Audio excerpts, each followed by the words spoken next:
Today, no let-up in the New South Wales COVID-19 crisis. 141 new cases and 2 deaths, including a woman in her 30s.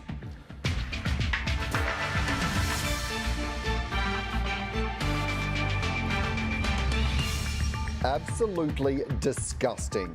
The New South Wales Premier slams yesterday's anti-lockdown protests in Sydney as police vow to track down the thousands who took part. Victoria tracking well, but authorities say it's still too early to indicate if the state will come out of lockdown on Tuesday. And all eyes on the pool as Australia's swimmers take centre stage. Hello and welcome to ABC News. I'm Dan Borsha. And in some breaking news at the Olympics, the Australian women's 4x100 metre freestyle relay team have won gold in a world record time. The team of Bronte Campbell, Meg Harris, Emma McKeon and Kay Campbell did it in a time of 3 minutes 29.69 seconds. We'll have more detail on that throughout this hour. And later this hour, I'll take you to a news conference with the Prime Minister live from the Lodge here in Canberra. To New South Wales first, and the number of cases in the Sydney outbreak has now exceeded 2,000, with 141 new infections reported today. 2 more people sadly have died after contracting the virus. Reporter Cecilia Connell joins me now from Sydney. Cecilia, can you break down today's numbers? Good afternoon, Dan. Yes, of the 141 new cases recorded in the latest reporting period, 54 of those remain under investigation as to the source of infection. Quite concerningly, a large proportion of today's cases were in the community for their infectious period. 38 people were in the community for their entire infectious period, while 24 were in the community for part of that period. The isolation status of a further 14 cases remains under investigation.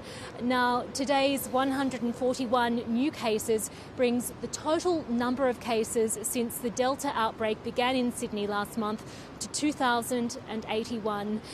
Dan, sadly, there have been 2 more COVID-19 deaths in New South Wales in the last 24 hours. A woman in her 70s has died in Sydney southwest, as well as a woman in her 30s who lived in Sydney CBD. She had no pre-existing medical conditions, and health authorities say that it's a stark reminder that COVID-19 can impact anyone. They've extended their sympathies and deepest condolences to their families. Dan, there's currently 141 COVID patients in hospital. 43 of these are in the intensive care unit and quite a number on ventilations. 18 are ventilated at the moment. Now, of the people in intensive care, it's understood that 42 of those are unvaccinated and 1 patient has received their first dose of the AstraZeneca vaccine. Dan, in what could perhaps be interpreted as some pleasing news, more than 100,000 people came forward for testing in the last 24 hours. That's the highest number in the current outbreak, which health authorities say is a bit of good news, but they have highlighted that they're still concerned about the level of transmission occurring between households. They highlighted one incident at Pendle Hill. A grieving family came together in a household, 50 people, and unfortunately more than 20 people have been infected with the virus as a result of that gathering. They also highlighted an issue in relation to a Virgin regional flight from Sydney to Ballina on the morning of July 14.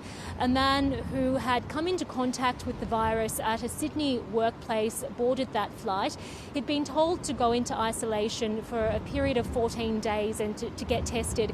He did get tested and allegedly received a false negative test result from a private laboratory.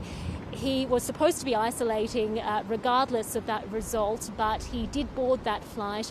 Authorities say he allegedly lied about the true nature of his isolation status, and the matter has now been referred to police.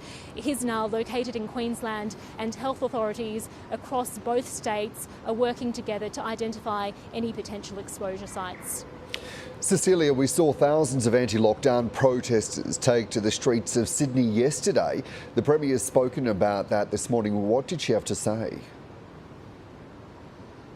The New South Wales Premier had some very strong words for the protesters yesterday. So for a bit of context, more than 3,000 people marched from Victoria Park down Broadway to Sydney's CBD outside Town Hall. By the time they got to George Street, a brawl broke out. There were clashes with police, with people throwing items at police and the mounted police unit. A number of people have been charged since then. This is what the New South Wales Premier Gladys Berejiklian had to say about yesterday's illegal protest. I'm just so utterly disgusted, disappointed and heartbroken that people don't consider the safety and well-being of their fellow citizens. We rely on people not only to do the right thing, but not to openly threaten the health and safety of the broader community. I hope it won't be a setback, but it could be.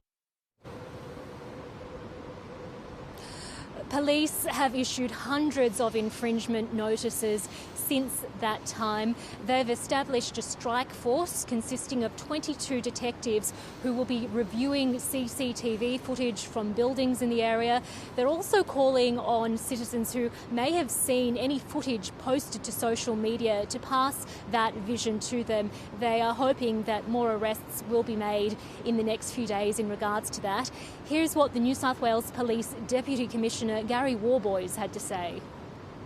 510 penalty infringement notices issued in the last 24 hours. The vast majority of those to people whose behaviour yesterday in and around Sydney could only be described as violent, filthy behaviour, risky behaviour that police will continue to investigate. A strike force is set up right at this moment that continues to ask for people to bring forward any video files or telephone footage that they have of that sort of behaviour that was clearly not the community's spoken. The community has said they will not tolerate it. We're standing by for a police press conference with the Police and Emergency Services Minister to update us on what has happened in the past 12 hours in regards to the police investigation. So no doubt more details to come in the next little while. Dan? Cecilia Connell reporting from Sydney. Keep us up to date. Authorities in Victoria say it's still too early to indicate if the state's lockdown can be eased as planned at midnight on Tuesday. There were 11 new community cases recorded in Victoria today, all linked to this existing outbreak, and all were in isolation for the entirety of their infectious period. The Premier Daniel Andrews says the signs are positive, but things can change quickly. He says anti-lockdown protests in Melbourne yesterday add to that uncertainty. In broader terms, the strategy is working, but it's still too early for me to be able to tell Victorians what will happen at midnight on Tuesday night. There is still a couple of days to go, and as we know, we saw with an apartment block yesterday, the day before, things can change. This is fast moving, it can be quite dynamic, and you can be thrown off course. At this stage though, things are going well, and that is a testament to a very large group of people who are working incredibly hard to track, to test, to isolate, to trace this down, to find every chain of transmission, but also thousands and thousands of Victorians who are doing the right thing, in fact millions of Victorians who are doing the right thing following the rules. To those yesterday who very selfishly protested, that's not the behaviour we want to see. I'll leave it to Victoria Police to go through what they're doing about that in relation to further work that they may do. There were some fines, there were some arrests made, I think, but we don't want to see people out and about selfishly putting their point of view ahead of the health and well-being of others. Everyone is entitled to an opinion, but you're not entitled to put other people in danger. And that's what yesterday was about.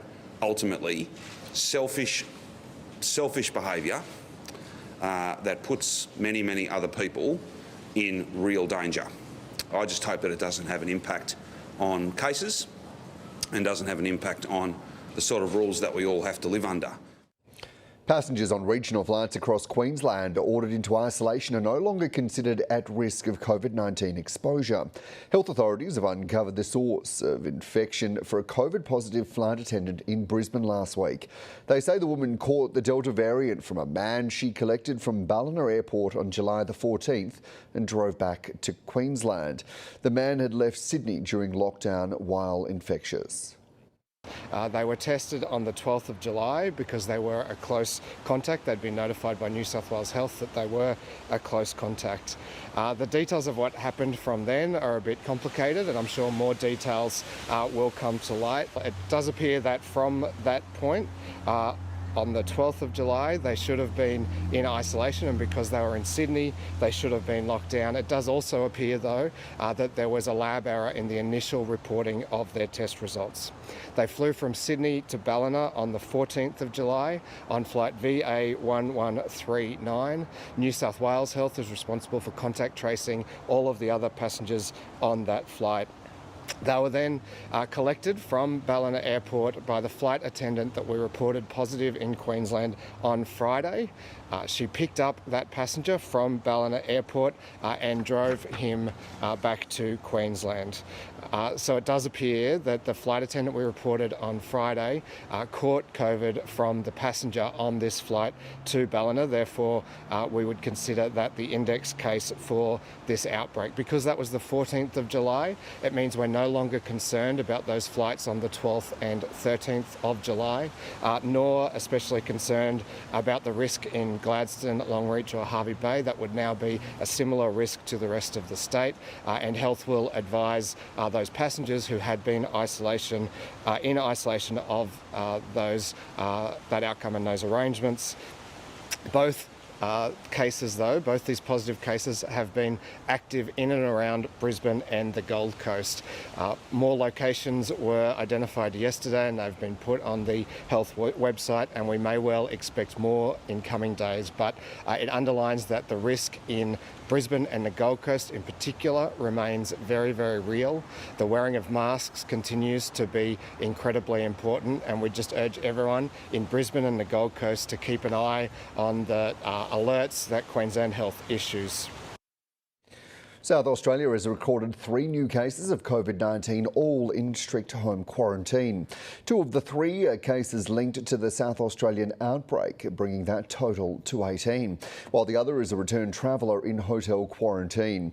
Over 23,700 tests were completed on Saturday, which is a new record. Premier Stephen Marshall says the state is still on track to lift the lockdown order on Tuesday night, thanks to decisive action and community compliance. It's very clear to me that South Australians are taking this lockdown order very, very seriously. We do not want prolonged lockdown in South Australia. We want to come out on Tuesday, and the actions of all South Australians are speaking volumes. Tomorrow is D-Day. We don't want to see any further numbers, especially numbers that are outside in the community. We haven't seen that. This has been one of the reasons why we believe we were 100% right to act very decisively when this cluster first appeared. By putting very heavy restrictions in place very quickly, we put ourselves in the best position to have a short, sharp lockdown in South Australia. Then on Wednesday, get people back to school, get people back to work. That's our focus in South Australia. The federal government has signed a deal with Pfizer to acquire 85 million booster shots. Some will arrive next year and come on top of what's already been ordered. Political reporter Stephanie Boris joins us from Parliament House here in Canberra. Steph, can you run us through the deal? Good afternoon, Dan. Well, 85 million doses of Pfizer vaccines are due in Australia next year and the year after. But the key difference with this announcement compared to what's already on offer is the fact that these are booster shots. So the idea is that they will be given to people that are already fully vaccinated against COVID-19. The best way to describe it is just imagine your flu shot that you get every year. Even though you're technically protected against the flu, you still need to get the shot every year because the virus changes slightly, and that's that's what we're seeing with COVID-19 as well. Now, the vaccine panel that advises the federal government on immunisations, we call it a TARGI, it hasn't yet recommended that Australians will need a booster shot, but it's all but expected they will make that recommendation, given we're hearing from across the world that that is what different governments are planning for. Even the head of Pfizer earlier this year said it was likely that a third dose would be needed. So today's announcement is about getting ready for those booster shots. So they're not going to help anyone this year. They're not going to speed up the supply. But the Federal Treasurer, Josh Frydenberg, says it's about planning for the future. Well, the doses that we've just secured will be booster shots, and that's really important because this virus is not going away. There's one ticket out of this crisis, and that's vaccinations. And that's why we have secured as many of the Pfizer vaccine and indeed the Moderna vaccine and indeed the AstraZeneca vaccine as we possibly can. Now, with respect to the vaccines that we've got this year, and the Prime Minister has been fully engaged, as well as Greg Hunt, the Health Minister, and our public servants, in getting as many of these doses as possible to Australia. Now, we have been looking at the supplies over the past few months, the fact that there haven't been enough, that the demand has been outstripping supply. And today, again, we've heard from the New South Wales government. They've been pleading for extra supplies in Sydney, given what we're seeing there with the outbreak. But the answer continues to be no. States don't want to give up their vaccine supply and give it to Sydney. The Prime Minister earlier today was actually giving a speech to a Liberal conference in Queensland, and he said that he backed the decision for states not to hand over their supplies because we can't slow down that vaccine program in other areas. But we do know that the federal government is giving an extra 50,000 Pfizer doses to New South Wales. They come from what's known as the Federal Reserve. We've been told, we don't exactly know what that means or where these vaccines are from, but more are going to Sydney. Now, earlier today, we heard from the federal Labor frontbencher Bill Shorten. He says that people are sick of this politics between the different states, the tits for tats, so to speak, but he reckons that more supplies should be going to Sydney, given what's going on there.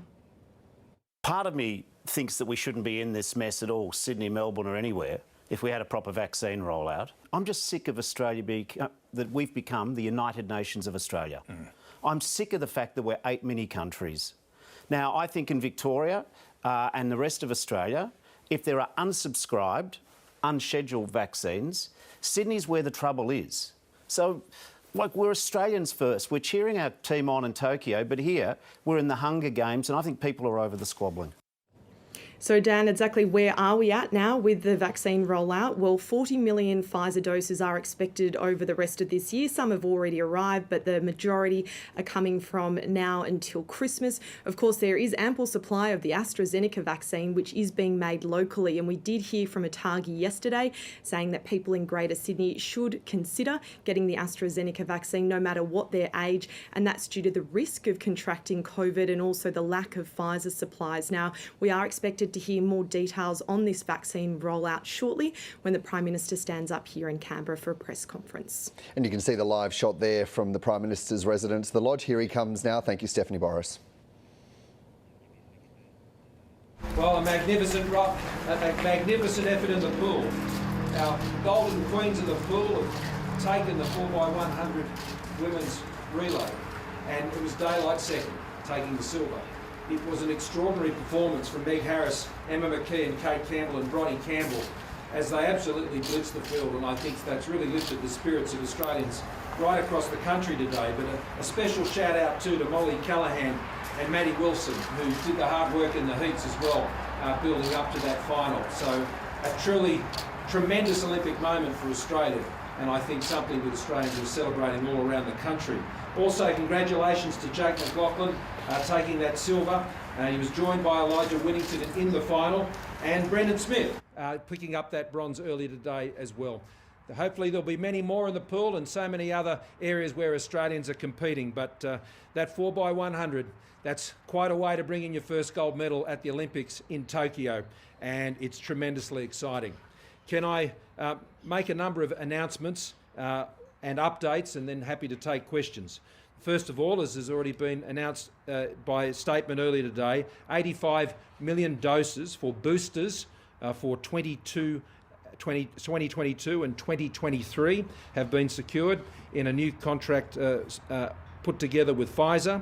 That's 60 million for boosters next year in 2022 and 25 million for the year after. This is in addition, of course, to the 40 million doses that are doing the job of the vaccination this year, combined with our AstraZeneca vaccines, which are being produced here within Australia, and the 10 million Moderna vaccines that come on stream from September of this year. There is, of course, the 51 million of Novavax, which is also pre-ordered as well. Now, once we achieve that broad vaccination of the population, and once we're able to proceed through the 4-stage plan that I updated you on Friday, then we must be able to maintain them. And the advice at present is that is likely to require booster shots, and to be able to have those booster shots pre-ordered by contract now means that we can go into 2022 with confidence and beyond, ensuring that we're able to address those needs, future-proofing, so we can live with COVID-19 going forward. The securing of those 85 million doses is another important development. It's another shot in the arm for Australians in the vaccination program. The vaccination program really starting to hit its marks now and beyond.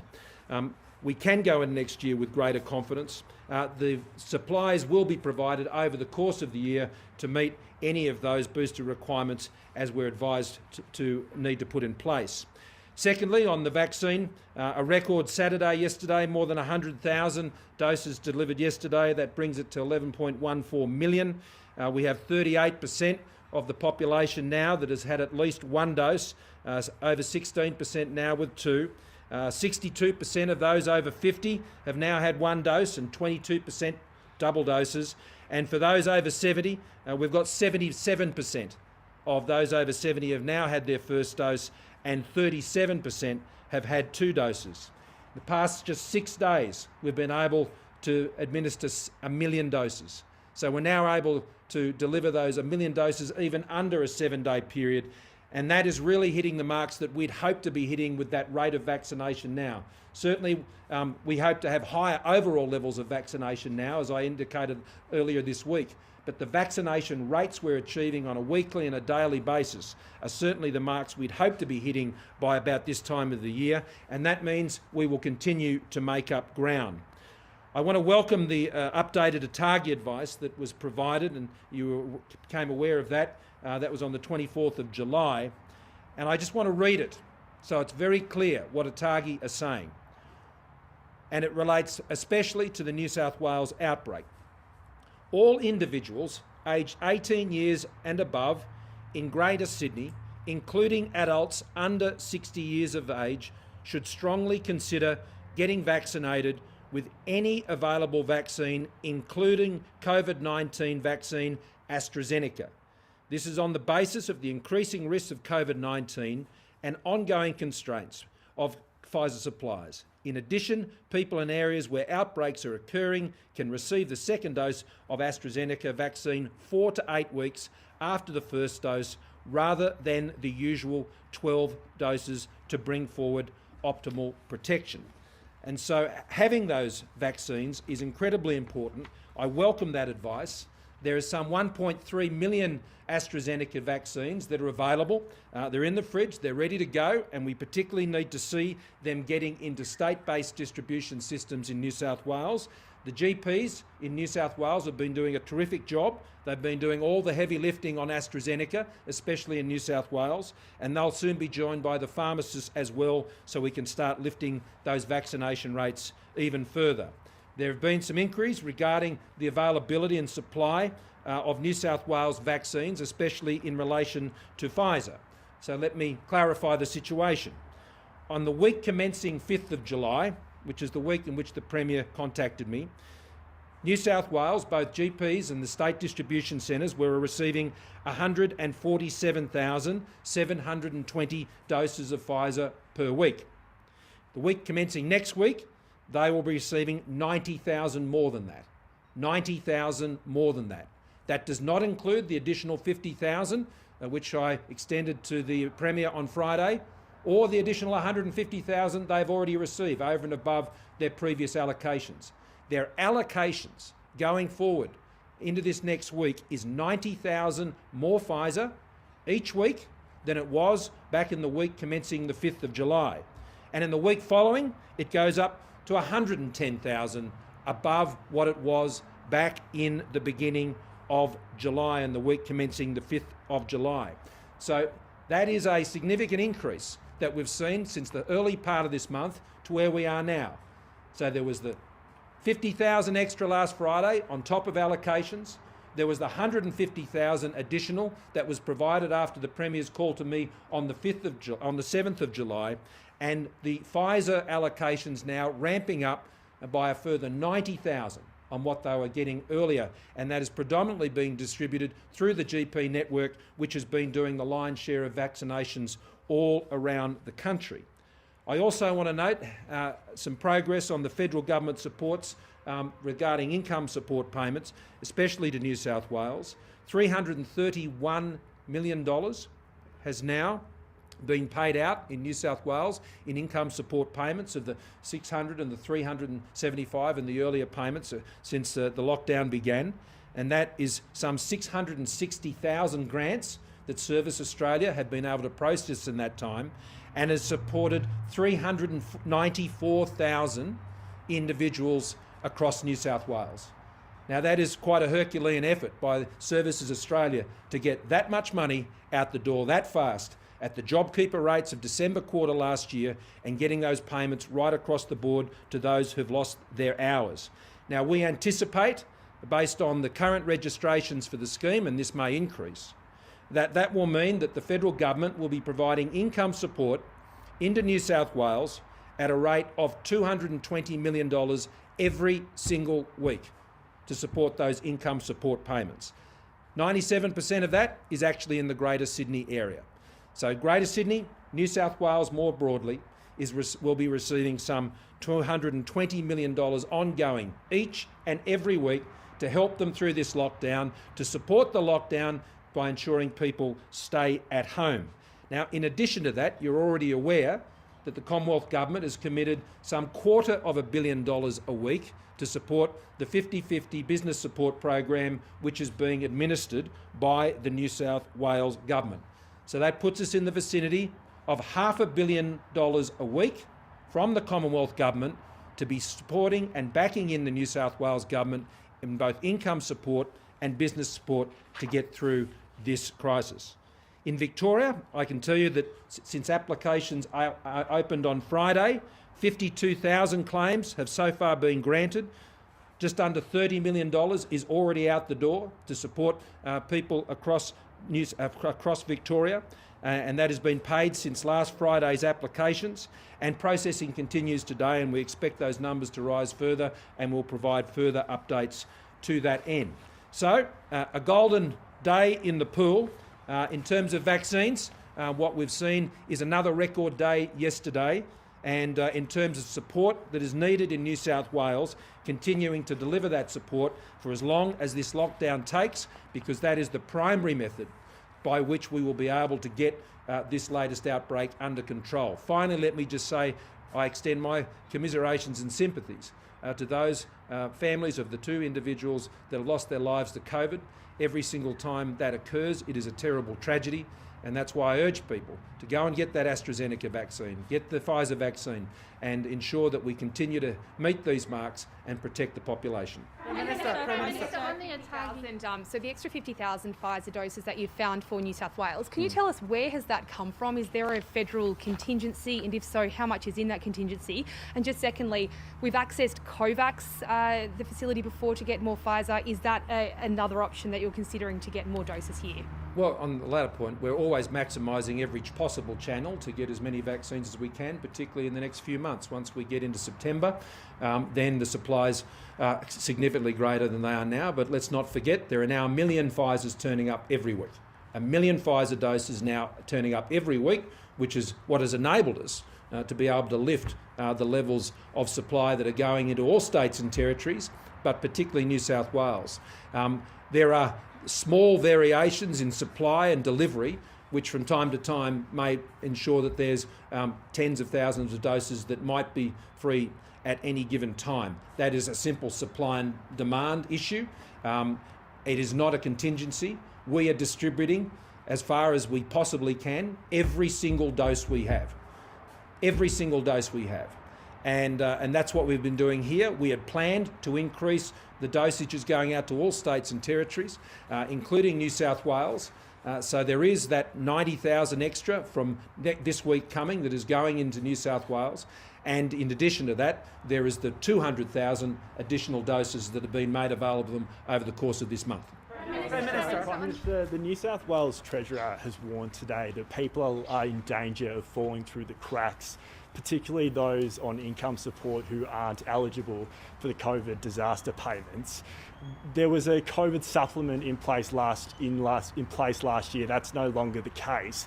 Is there any consideration of further financial support for people who don't qualify for these payments under consideration? Well, the qualification for these payments is extremely broad. You can be a casual, you can be part-time, you can be full-time. It doesn't matter who you work for. It doesn't matter who owns the company. It doesn't matter what's happening to the national turnover of your company. The Treasurer made a very good point today.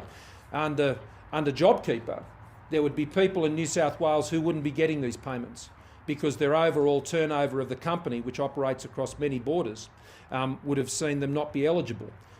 What the process we're doing is we've cut out the middle person on this, and we're making payments direct. If you've lost those hours and you're not receiving other social security benefits, and those social security benefits are scaled to your income. So if your other income has fallen back, then the income you get through Job Seeker and things like that scales up. Now, these arrangements have been designed to deal with the problem we have right now. And the problem we have right now is in specific states, in specific locations, and we need to be able to get it out quickly and switch it on quickly. And so that's what this is delivering. And it's delivering those supports and payments far quicker than in fact we were able to achieve under JobKeeper. And that's very important when you're facing a lockdown of an indeterminate length. Now, I welcome the fact that the situation in Victoria and in South Australia seems to be improving to expectations, and we'll wait to see what further announcements are made by the premiers there. But in New South Wales, as I said, $500 million a week, $500 million. And the Treasurer and I and the rest of the Cabinet are very open to consider how we deal with the situation as it further evolves. That's always been the approach my government has taken. We've always kept our minds open and tried to address the need that is there. And that's what we'll continue to do. But the COVID disaster payments, they're faster, they're direct, and you get them when you need them. Had we been working under the other arrangements, people would have been waiting some time before they were able to get that support.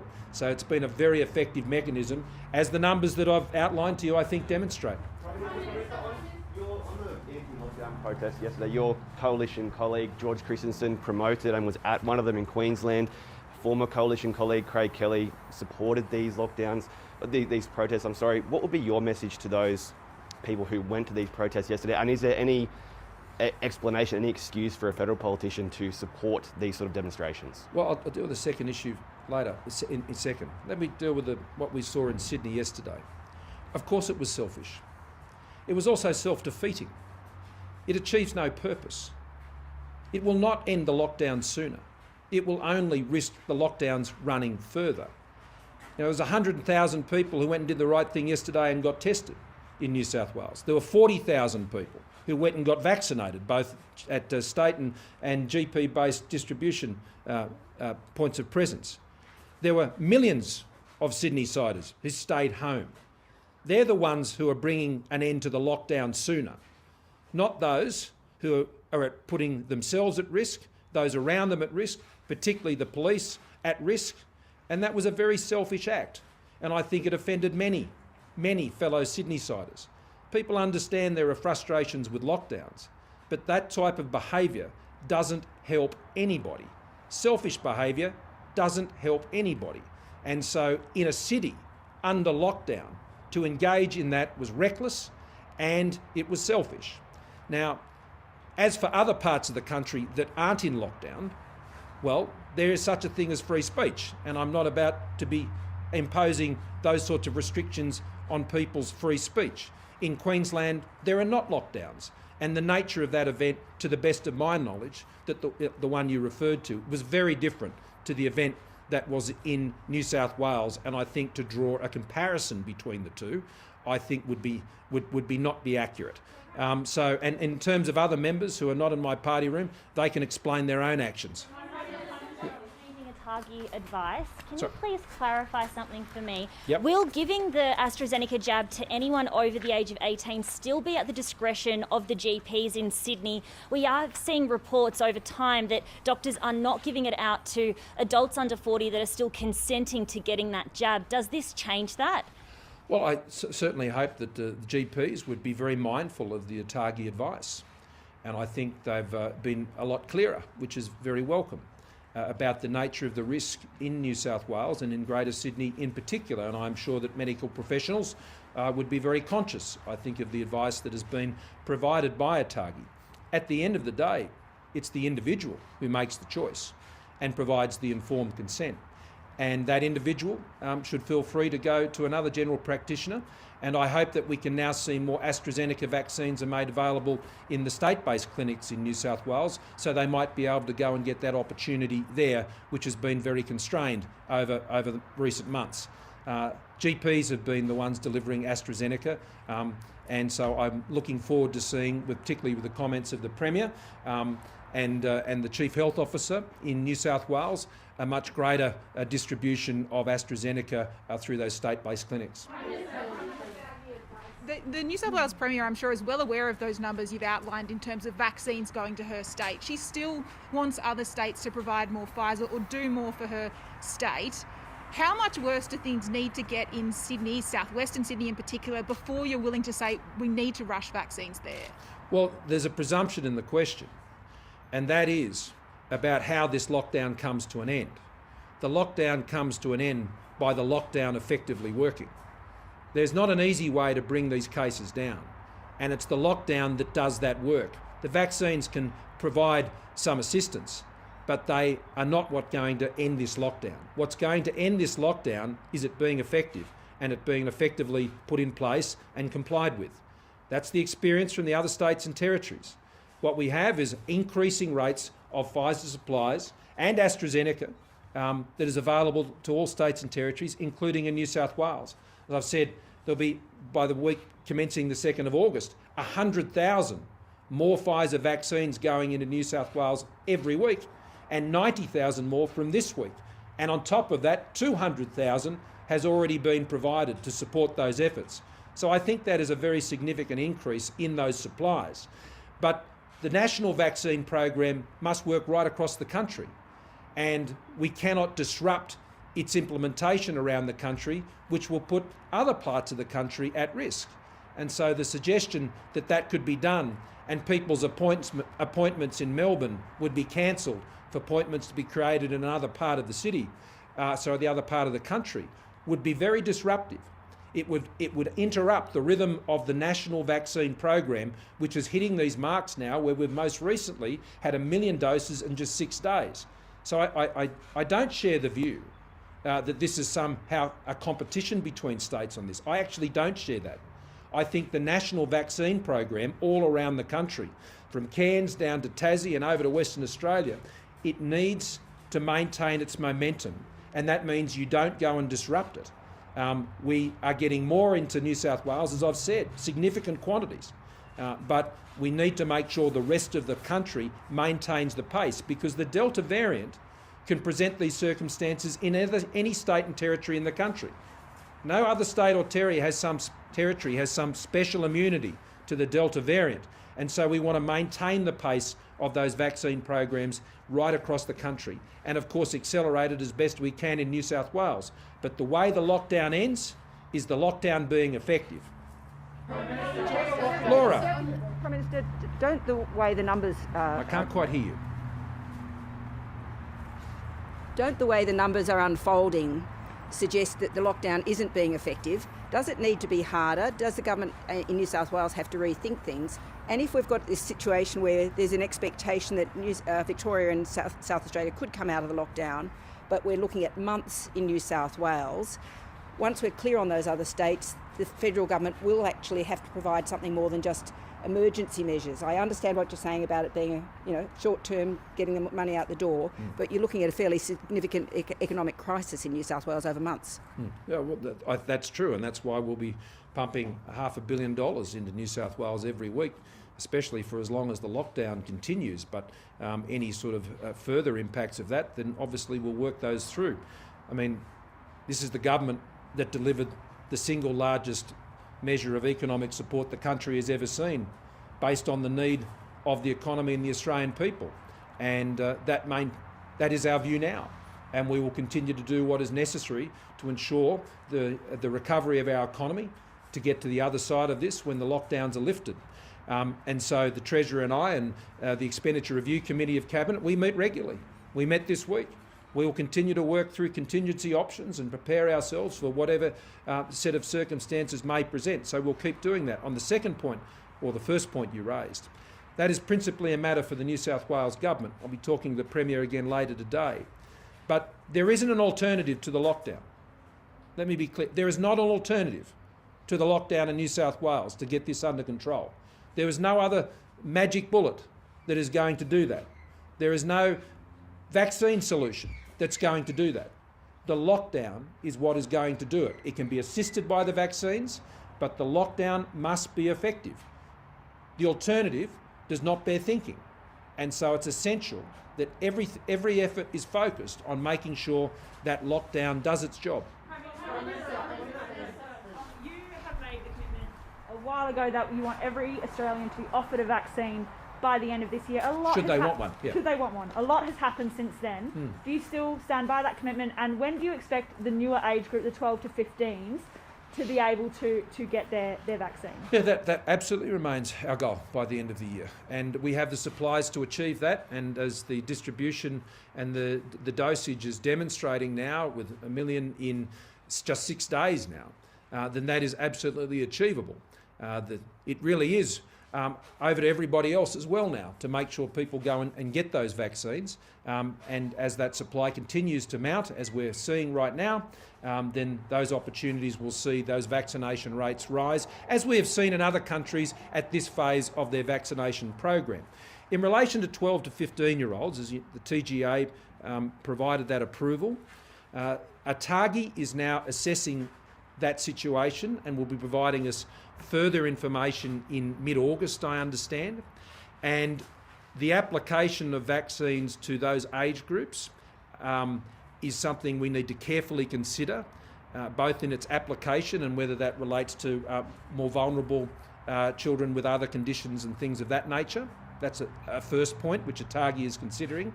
And also what we discussed on Friday with the premiers, that should we go forward, pending on what the ATAGI advice is, then we would seek to be doing that in the most effective way we can, and have asked states to be looking at school-based systems for delivering that. Timing of that yet to be determined, and the Commonwealth is similarly looking at ways that can be achieved, and that's been incorporated in Lieutenant General Fruin's planning. So there is a few more pieces of information that need to fall into place, I think, before we're able to give a definitive answer on that. But I can assure you that both the planning and the consideration of the medical issues are very high on our agenda. The National Security Committee of Cabinet this week also considered this issue at some length about how we might respond, but those responses will depend on that next information that I've mentioned. Just back to Trudy's question about the New South Wales Premier wanting the other states to hand over doses.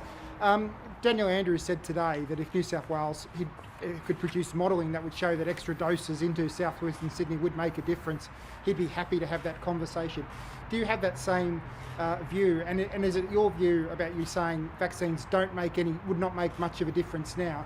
Is that based on the health advice from the government's advisors? Well, I'm always acting, having listened to the advice of the Chief Medical Officer and the Secretary of the Department of Health. That's why I'm saying it can assist. Of course it can assist. People getting vaccinated can assist. But I wouldn't want it to be in anyone's mind that it replaces the principal tool, which is the lockdown. It's not a substitute for a lockdown. And you need to weigh up the effectiveness of that with the disruption to the broader national vaccine program that could set other states and territories back some way in meeting their vaccination targets. We need to get the whole country vaccinated. And those that are going through lockdowns, well, that is the principal way by which we're able to seek to bring the Delta variant under control in those cities. So I'm not necessarily responding directly to what Premier Andrews said. He made similar comments on Friday. So it's not that people aren't open to it, but when you're looking at the potential disruption of the national program more broadly, when these objectives can be addressed through the mechanisms we are using, and it wasn't just the additional doses that are going through to New South Wales, and I stress for AstraZeneca, not just Pfizer. ATAGI has said, go and consider that, and please do it promptly, because that's what is necessary to try and address that. So there's no shortage of AstraZeneca being there to be able to support that vaccination effort, and there's additional Pfizer support to address that effort. So that's the balance of the discussion. I thought it was a very constructive discussion. There's a preparedness, but keeping the national vaccination program on track is incredibly important. The other thing we did was move the 3-week out to 6-week for Pfizer second doses, which means that New South Wales can do more first doses now to up that level of immediate protection that is available. So there were responses on Friday. There was good discussion on Friday. There are more doses in New South Wales of both Pfizer and AstraZeneca, and I can tell you there's a truckload of financial support going in from the Commonwealth as well. Points about on ATAGI, Prime Minister. Will you now lobby the ATAGI to broaden its Sydney AstraZeneca advice to the whole of the country, considering that a woman has tragically died in her 30s with no pre-existing conditions? There's people without any vaccines under 30, and these Delta outbreaks can happen anywhere in the country. Well, I'm quite confident that ATAGI will continue to assess their advice based on the balance of risk that they've articulated. Prime Minister, George Christensen said in his Facebook post, civil disobedience eventually becomes the only response to laws that restrict freedom. This is what we've seen in Melbourne today. And he quotes Martin Luther King that one has a moral responsibility to disobey unjust laws. How can you stand there and seriously suggest that your government MP wasn't encouraging a breach of public health orders in other states? Well, the comments I made before related to an event that took place in Queensland where there are no lockdowns, and I don't support any suggestion that would suggest that people should gather as they did in Sydney yesterday, whatsoever. On the ATAGI, just further on the change to the ATAGI advice, it's similar to Richard's question, but the advice is, as you've said today, strongly consider. Now yes. That's still not telling people go and have this vaccine. Do you think ATAGI could strengthen that further? Or give people more information to help them make that consideration, or is it on yourself? I think Australians get the point of what ATAGI has said, and I think Australians understand, particularly in Greater Sydney, the challenges that they now face.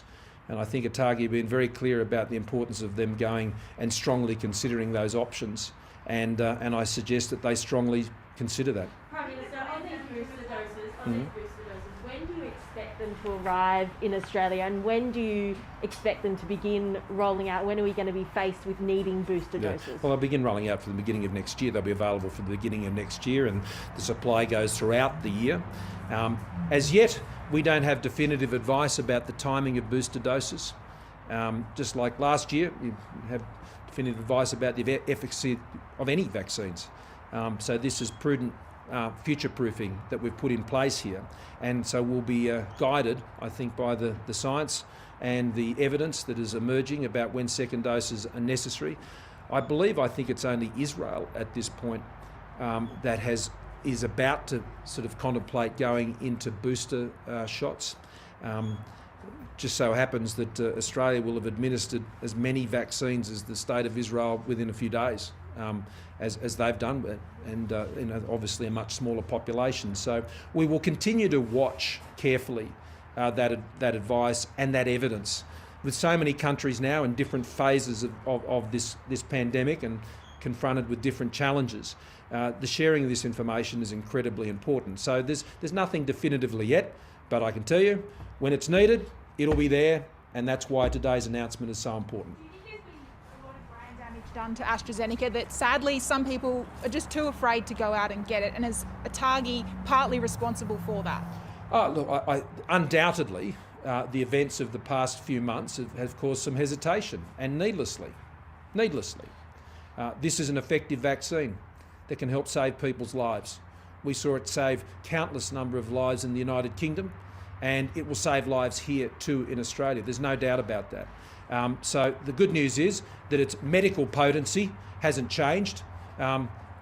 Comments about brand, well, that doesn't make it less effective medically, scientifically.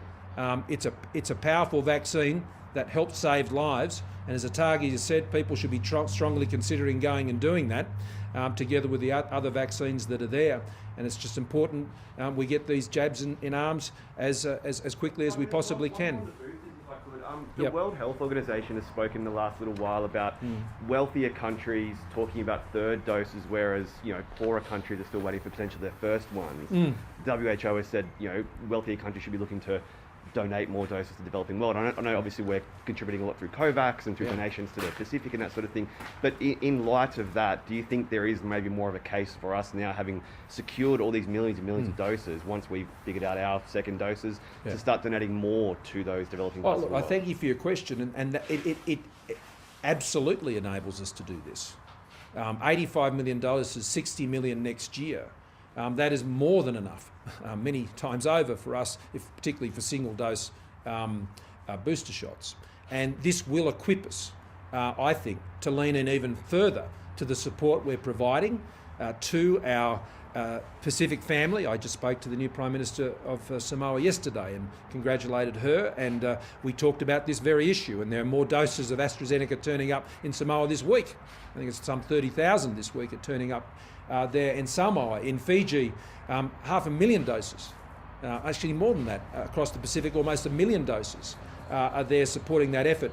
But this means that it enables us to meet our commitments that I have made through the Quad, through the G20 as well, and the direct commitments that we've made, and of course our COVAX commitments. So the countries of our region know that Australia is seeking to stand by them as best as we possibly can, and that is no more so the case than with our Pacific family.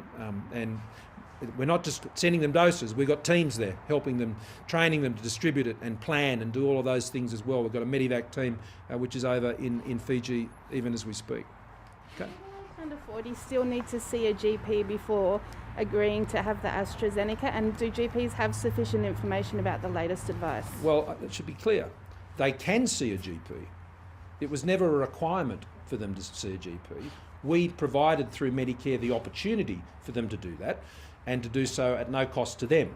But whether you go to a pharmacist and get your AstraZeneca, your GP, and hopefully more so in New South Wales state clinics, your AstraZeneca there, it's informed consent. And it's up to all of us. We have responsibility for our own health, and to be able to take what advice we think is necessary for us to form our own view about what's best for us, and be able to give that informed consent.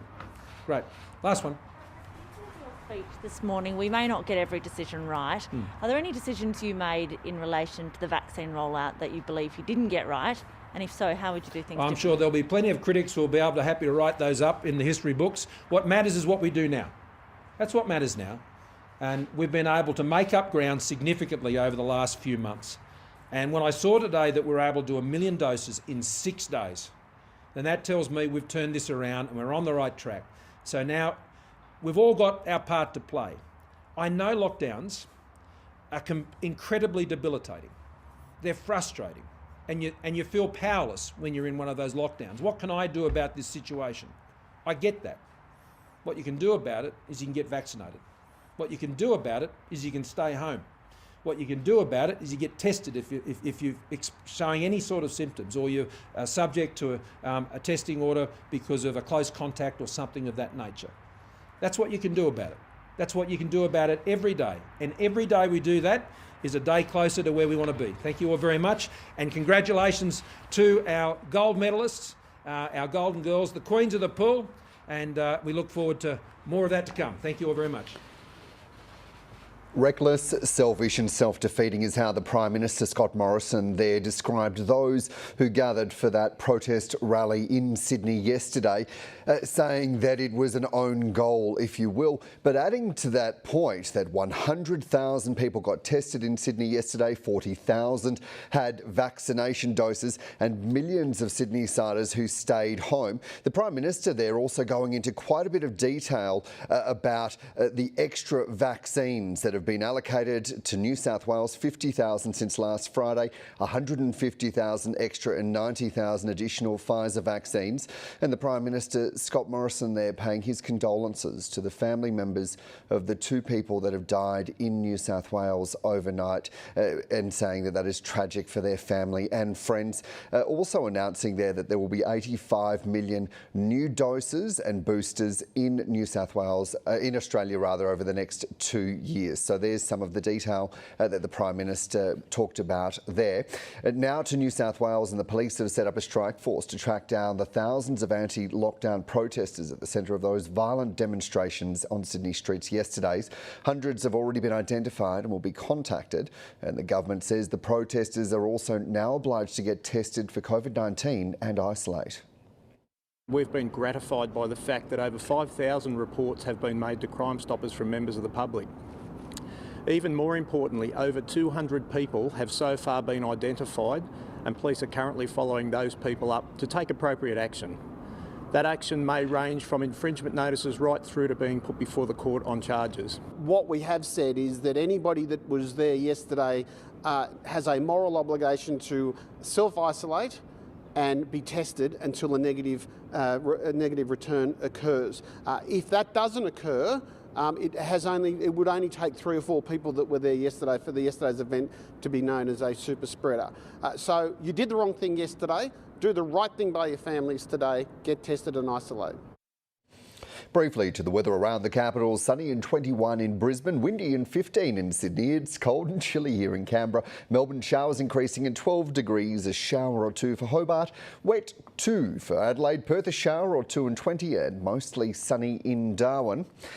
And in the next hour, we're going to be getting a full update from our sport reporter Daniel Garb on just what's happening in Tokyo, including, as the Prime Minister said, use that term, the Queens of the Pool, the Australian team winning a gold medal in the 4x100 freestyle relay. And of course, the latest news on Ash Barty. That's all coming up. You can keep up to date at news.abc.net.au and on iView. I'm Dan Borsche. Great to have your company. Do stick with us here on the News Channel.